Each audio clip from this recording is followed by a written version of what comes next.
आता 10वीला गेलोय. 10वीचा पहिलाच आपला चॅप्टर कोणता कोणता ॲज युजल नेहमीसारखा कायम आपण सुरुवातच कशाने करतो? टेन्सने करतो. ज्याचा काळ चांगला त्याचा काळ चांगला. 3 वर्ष झाले, 2 वर्ष झाले, हे वाक्य ऐकलं असेल काही जणांनी. आता टेन्स जर आपण बघतोय तर टेन्स हे जेव्हा पेपरला येतं तेव्हा ते असं डायरेक्ट येत नाही. Convert into simple future tense, convert into past tense, convert into perfect past tense, हे जे येतं ते कधी कधी वेगळ्या पद्धतीने पण दिलं जातं. वेगळी पद्धत म्हणजे कोणती? युजिंग द सेंटेन्स किंवा rewrite the sentence using am, is, are plus VING. कळलं?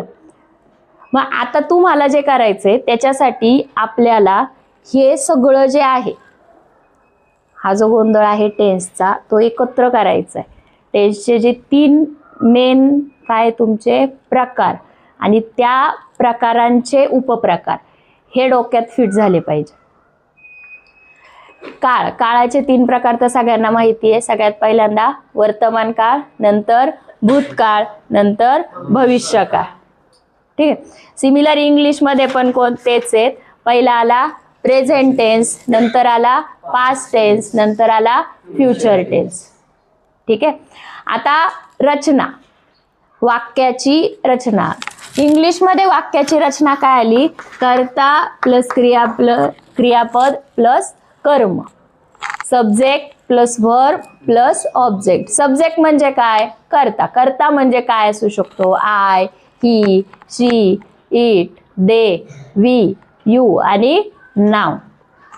कोणकोणते आले कर्ते इंग्लिशमध्ये? आय, ही, नीट नीट नीट म्हणा. 1 2 3 स्टार्ट.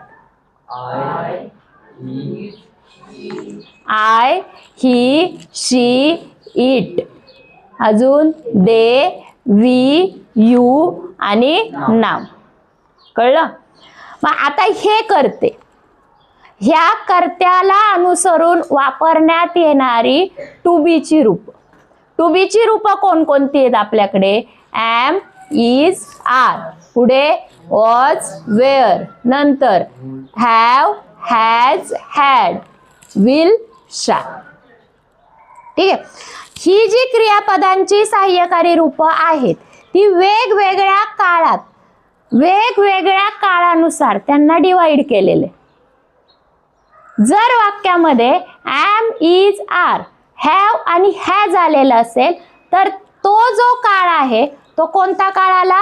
Present tense. जर वाक्यामध्ये was, were आणि had आलाय तर तो कोणता काळ असेल? Past tense. आणि जर वाक्यामध्ये will किंवा shall आलाय तर तो कोणता काळ असेल? Future tense. सगळ्यात पहिल्यांदा तुमचा जो काळ आहे त्याचे 3 प्रकार लिहून घेऊया. पहिला काळ कोणता झाला तुमचा? Present tense.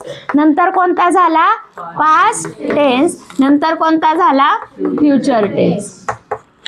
ठीक आहे. ह्या काळांचे 4 उपप्रकार प्रत्येकाचे. पहिला आला सिंपल, दुसरा आला कंटिन्युअस, त्याच्यानंतर आला परफेक्ट, त्याच्यानंतर आला परफेक्ट कंटिन्युअस. सिमिलर ह्या साईडला पण पहिला कोणता आला? सिंपल, नंतर कंटिन्युअस, नंतर परफेक्ट, नंतर परफेक्ट कंटिन्युअस. चला ह्या साईडला सिंपल, कंटिन्युअस, शाबास. कळलं? हे तर सगळं येतं आपल्याला. मग आडतं कुठं? आडतं कुठं? तुम्हाला टू बीची रूप आणि क्रियापदाचा फॉर्म कळतच नाही. टू बीची रूप न कळल्यामुळे, क्रियापदाचा फॉर्म न कळल्यामुळं तुम्हाला टेन्स पण येत नाही, त्याच्यावर अवलंबून असणारा चेंड व्हॉइस पण जमत नाही. चेंड व्हॉइस साठी टेन्स खूप महत्वाचे. ज्यांना काळ कळतोय मग त्या काळात येणारी टू बीची रूप माहिती होतं. आता खूप सोपं आहे टेन्स. टू बीची रूप परत एकदा रिवाइज सांगा. कोणकोणती टू बीची रूप? am, is, are, was, have, has, had. Okay. परत बघा बरं का. am, is, are, was, were, have, has, had. ठीक आहे, आणि पुढे आला विल, शाल. परत एकदा am, is, are, was, were, have, has, had, will, shall. मी आत्ता जर बघितलं असेल तर मी 3 ठिकाणी कायम हात हे करत आली. का? कारण जी 5 पहिली रूप आहेत कोणती? am, is, are, have आणि has ही जी आहेत ती प्रेझेंट टेन्स मध्येच येतात. आपण सबकाळ नंतर बघूया, त्यांचा उपप्रकार नंतर बघूया. आणि पास्ट टेन्स मध्ये जे येतात ती कोणकोणती आली? वॉज, वेअर आणि हॅड. आणि फ्युचर टेन्स सगळ्यात सोपा ओळखण्यासाठी कोणता? विल आणि शाल. ठीक आहे. आता मग सिंपल काळ जर तुम्ही घेतला, कोणता काळ घेतला? सिंपल. नावातच अर्थ आहे साधं, साधा, एकदम साधा. आपण फक्त बोलतोय शिकण्याची, माझी शिकवण्याची क्रिया चालू आहे. संपलेली आहे का? वर्तमान काळ जर मराठीत मी तुम्हाला सांगायचं म्हणलं तर क्लास किती वाजता होता? 4 वाजता. गेलाय मागे? वर्तमान काळच घेऊ. अजून आजचा दिवस गेलाय का? नाही गेला. हेच भूतकाळात काय झाला? तो होऊन गेला. क्लास तर भरलाय. क्लास भरण्याची क्रिया संपली का चालू आहे? म्हणजे कोणता काळ चालू आहे सध्या? पूर्ण वर्तमान काळ. आत्ता शिकवण्याची क्रिया, शिकवण्याची क्रिया आत्ता चालू आहे म्हणजे चालू वर्तमान काळ. कळलं? चालू पूर्ण म्हणजे काय? क्लास पण चालूच आहे. क्लास संपलाय, तुम्ही घरी गेलेत, क्लास पण चालू आहे, शिकवण्याची क्रिया चालू आहे म्हणजेच कोणता झाला? चालू पूर्ण. समजलं? सिमिलर पास्ट टेन्स मध्ये पण हे चालू. ओके. आता ह्याच्यामध्ये करता मी जेवढे बोलले ते सोडून इतर नाहीयेत. कोणकोणते? I, he, she, it, they, we, you आणि नाउन. नाउन म्हणजे काय? मराठीत नाउनला काय म्हणतात? नाम.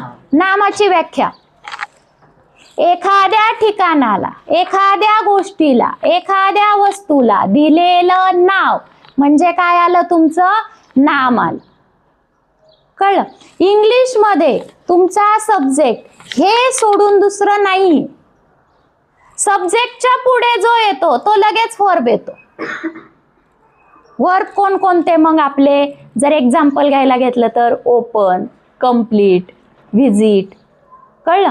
आणि ऑब्जेक्ट म्हणजे काय? वर्बच्या पुढे जे येईल तो काय झाला? तुमचा ऑब्जेक्ट झाला. ठीक आहे, हे आलं लक्षात? हा टेबल नंतर हे करूया.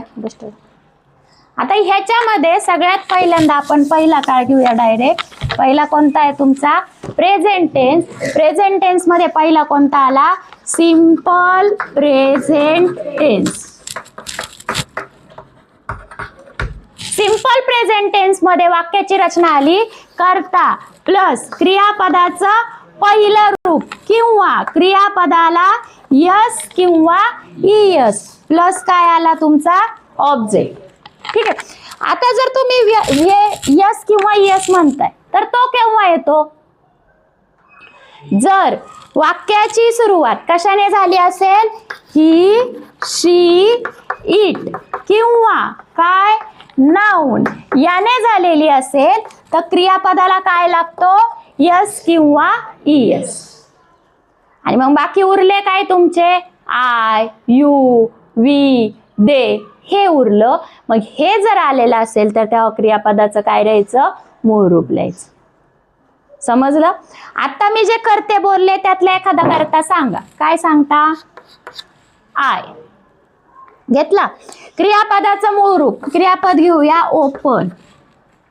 आता आय आलाय म्हणले ओपन येणार का? क्रियापदाला यस यस लागणार? ओपन येणार. का? कारण ही, शी, इट किंवा नाउन आलं तरच आपण क्रियापदाला काय लावतो? यस किंवा ईएस. आय ओपन द काय? बुक.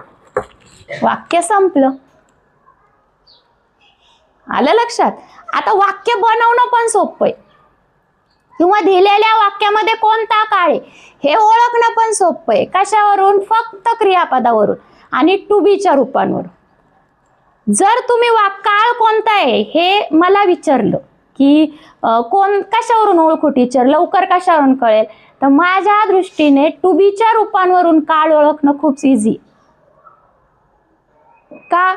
एम इज आर क्रियापदाला आयएनजीच लागतो, कंटिन्युअस मध्ये आला. वॉज वेअर क्रियापदाला आयएनजीच लागतो, पास्ट मध्ये आला. हॅव हॅज हॅड असल्यावर क्रियापदाचं तिसरं रूप येतं. हॅव हॅज प्रेझेंट मधले आले, हॅड पास्ट मधलं आलं.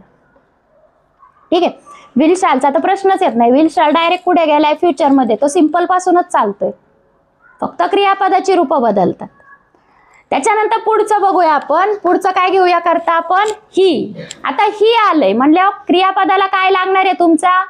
यस लागणार. ही प्ले, प्लेला काय लागला? Yes. He plays on the ground. समजलं? आता ऑन द ग्राउंड का लिहिलं? ऑन म्हणजे ग्राउंडवरच खेळणार ना, का ग्राउंडच्या खाली खेळणार? हे बेसिक आहे की ऑन केव्हा वापरायचं, द हे सुद्धा समजलं पाहिजे. त्याच्यानंतर पुढे नेहा. आता क्रियापदाला काय लागेल? यस किंवा ईएस. का लागेल? तृतीय पुरुषी एकवचनी सामान्य नाम. मग नेहा डान्स. आता डान्सला काय लागला? यस. नेहा डान्स काय काय काय ऑन द फ्लोर. ठीक आहे, चला ऑन द फ्लोर. ठीक आहे. पुढचं बोला. वी. वी पुढे रीड अ नॉव्हेल. नॉव्हेल म्हणजे काय? ग्रंथ. नॉव्हेल म्हणजे काय? चला पुढे 1 2 3 4 पुढे सांगा एखादा. दे. वर्ब सांगा. लर्न. ओके. दे लर्न काय? अ टेबल. समजलं? सांगा मग वाक्याची रचना काय झाली? सिंपल प्रेझेंट टेन्स मध्ये वाक्याची रचना करता प्लस मूळ रूप प्लस ऑब्जेक्ट. नीट परत.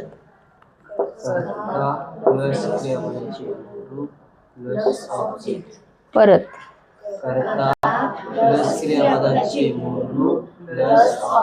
नाही. परत.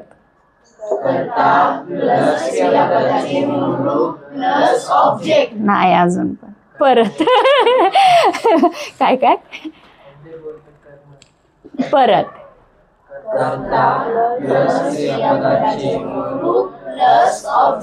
आता काय चुकतंय तुम्हाला? आलंय का लक्षात? काय? एकतर मराठी बोला, नाही तर एकतर इंग्लिश बोला. परत. V1 किंवा क्रियापदाचे मूळ रूप प्लस कर्म. इंग्लिश मध्ये प्लस ऑब्जेक्ट. कळलं? एवढ्या रचना पाठ घेऊन पण परत टेन्स मध्ये तोच प्रॉब्लेम येतो. ओळखायचं कसं? अजून सांगते. मी शिकवताना खूप सोपं वाटतं. असं काय आहे विराज ना, असं वाटतं काय शिकवतात, लय सोपं आहे, हे कशाला एवढं डीप मध्ये सांगतात. हेच थोडा 8 दिवस जाऊ द्या. 8 कशाला, आता वाक्य बनवायला देऊ द्या तुम्हाला.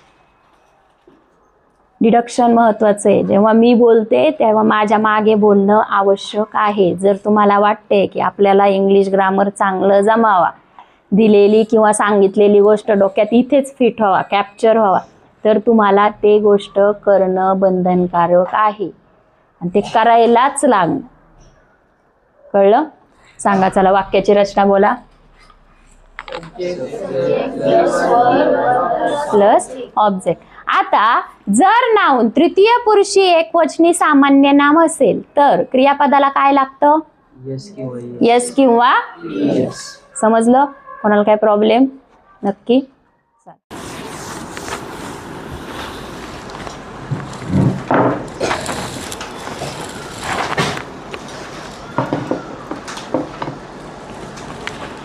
चला पुढचा घ्या. पुढचा कोणता आला? Continuous present tense. ठीक आहे. कोणता काळ आहे? Continuous present tense. म्हणजे चालू वर्तमान काळ. आता ॲज इट इज काय वाक्याची सुरुवात कशाने होणार? सब्जेक्ट. मराठीत काय? कर्ता. ठीक आहे. सब्जेक्ट आला, चालू काळ आहे म्हटल्यावर क्रियापदाला काय लागणार? ING लागणार. ठीक आहे. क्रियापदाला ING लागणार. मग टू बी ची रूपं कोणकोणती येणार तुमची? am, is, are प्लस क्रियापदाला ING प्लस काय आला तुमचा? ऑब्जेक्ट. टू बी ची रूपं 3 आलीत. नाऊन किती आहेत आपल्याकडे? 7. बरोबर. I, he, she, it, they, we, you आणि नाव. मग ह्याला डिवाइड करायचं याच्यामध्ये. आय आल्यावर काय येणार तुमचा? ॲम. पुढे ही, शी आणि इट किंवा नाऊन हे आल्यावर काय येणार तुमचं? इज. त्याच्यानंतर पुढे यू, वी, दे हे आल्यावर काय येणार तुमचा? आर. ठीक आहे. आय आल्यावर ॲम, ही, शी, इट किंवा नाऊन आल्यावर काय येतं? इज. यू, वी, दे आल्यावर काय येतं? आर. ही, शी, इट आणि नाऊन याला काय म्हणते मी? कायम एक मराठीमध्ये वाक्य किंवा मराठीमध्ये एक शब्द टाकते. तृतीय पुरुषी एकवचनी सामान्य नाम आणि हे जे आहेत ते काय आहेत? अनेकवचनी. कळलं? आता वाक्य बघूया आपण. वाक्य कशाने सुरुवात करते मी? ही आलाय म्हणल्यावर काय येणार? He is. ओपनिंग म्हणल्यावर उघडणे. काय?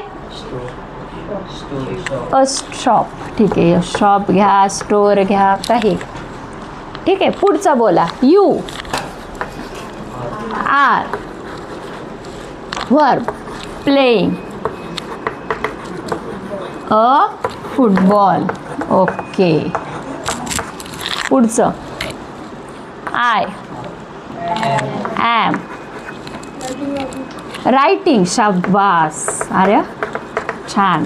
Writing a story. ठीक आहे. छान सांगितलं. लहान आहे तरी सांगितलं. इकडे बघ. शी लिहायचं का? चला. She is reading. 10वीवाले अ बुक. पुढे इट लिहायचं. आता तृतीय पुरुषी लेख झाले. एखादा अनेक वचन सांगा. वी आर प्लेइंग झालं. लर्न विशेषण टॉक. हा ठीक आहे. चला. We are talking with our friends. समजलं? कोणाला काय प्रॉब्लेम? कंटिन्युअसमध्ये वाक्याची रचना काय झाली? मग वाक्याची सुरुवात कशाने? सब्जेक्ट. त्यानंतर पुढे टू बीची रूपं कोणती येतात? Am, is, are. त्यानंतर पुढे क्रियापदाचं कितवं रूप? बरोबर. क्रियापदाला काय लागतो म्हणल्यावर ING म्हणा. क्रियापदाचं कितवं रूप म्हणल्यावर कितवं आलं? 4थं. आणि पुढे काय आला तुमचा? ऑब्जेक्ट. ठीक आहे. आय असेल तर काय वापरणार? ही, शी, इट किंवा नाऊन असेल तर काय वापरणार? दे, वी, यू. हे झोपेत पण पाठ पाहिजे. कळलं? आणि हेच सगळं महत्त्वाचं आहे. जर क्रियापदाला ING लागलाय तर तो काळ कंटिन्युअसच असतो. मग कंटिन्युअसमध्ये कोणता आला? प्रेझेंट आला, पास्ट आला का फ्युचर आला हे कळण्यासाठी कुठे जायचं? टू बीच्या रूपांकडे. ॲम, इज, आर असेल तर तो आला प्रेझेंट टेन्स. वॉज किंवा वेअर असेल तर तो आला पास्ट टेन्स. विल आणि शाल असेल तर तो कोणता आला? फ्युचर. समजलं? कोणाला काय प्रॉब्लेम? नक्की.